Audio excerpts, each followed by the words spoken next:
Hello everybody, it's Matt Little and I'm here with you guys today to talk about the Great American Handgun, the 1911. Specifically the Taurus 1911 and their version of it, right? So this is a stock Taurus 1911 from the factory. Comes in at around $600 on the price point, which is very affordable for this style of pistol, right? This also comes with features that you normally would not find unless you bought a much more expensive 1911. It's got an ambidextrous safety. Safety is available on both sides. We've got a memory grip beaver tail for the grip safety, right? Novak sights, which are very nice fixed sights. It has a very good slide to frame fit. It's forged and fitted when they do this. The barrel locks up nicely, right? All the things you need to have a good baseline 1911 are present in this right out of the box. It shoots well, it's reliable, it's dependable, and it is an amazing quality for the price. Now, on my personal 1911, I have done some work to this, right? But all I've done is I've done a trigger job, which I would do on any 1911, no matter how expensive it was. I Cerakoted the slide just to make it my own, right, aesthetically. And I had the slide cut for an optic because I'm very much an optic shooter. I like using a dot on all of my pistols. So apart from that, this is still stock.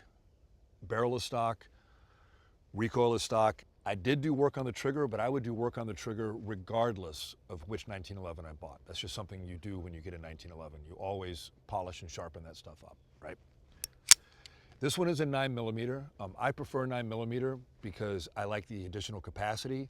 I like the recoil impulse of the gun, right? And I like the price of the ammo. It enables me to shoot more, train more, get more out of the gun for my money.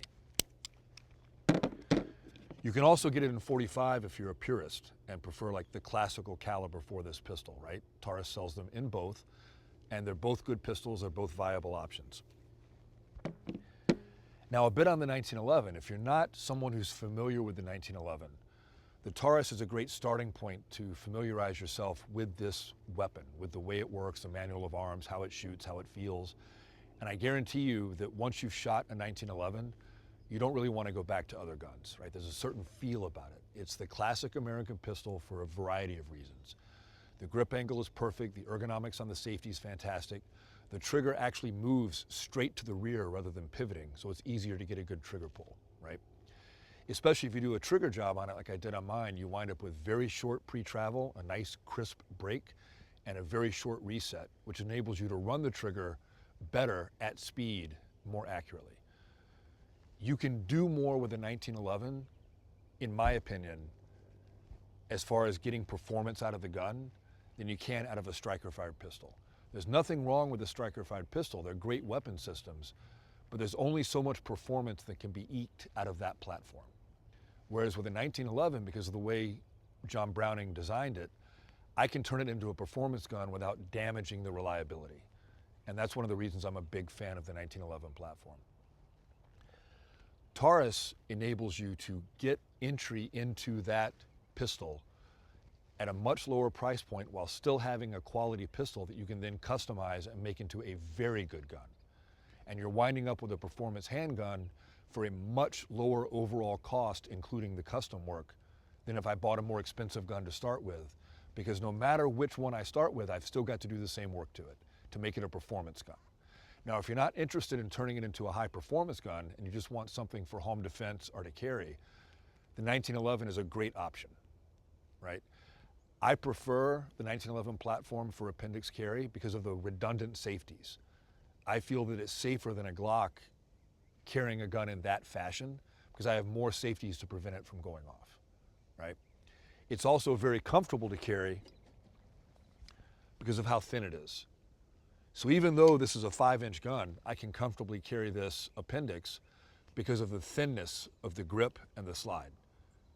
It fits nice and tight against your body. It's not uncomfortable to wear when you sit down or when you stand. And that is important because you need a gun that you can wear all day long if you're going to carry concealed without it becoming unduly uncomfortable and difficult to do. Because if it's too uncomfortable, you're going to wind up leaving it in your car or leaving it at home and not carrying it like you should. So if you're not a fan of the 1911, give it a shot, and you may find out that you are once you try it. If you are a fan of the 1911, go ahead and get yourself a Taurus, because you're going to be surprised at how well it's going to perform with how little work you have to do to it.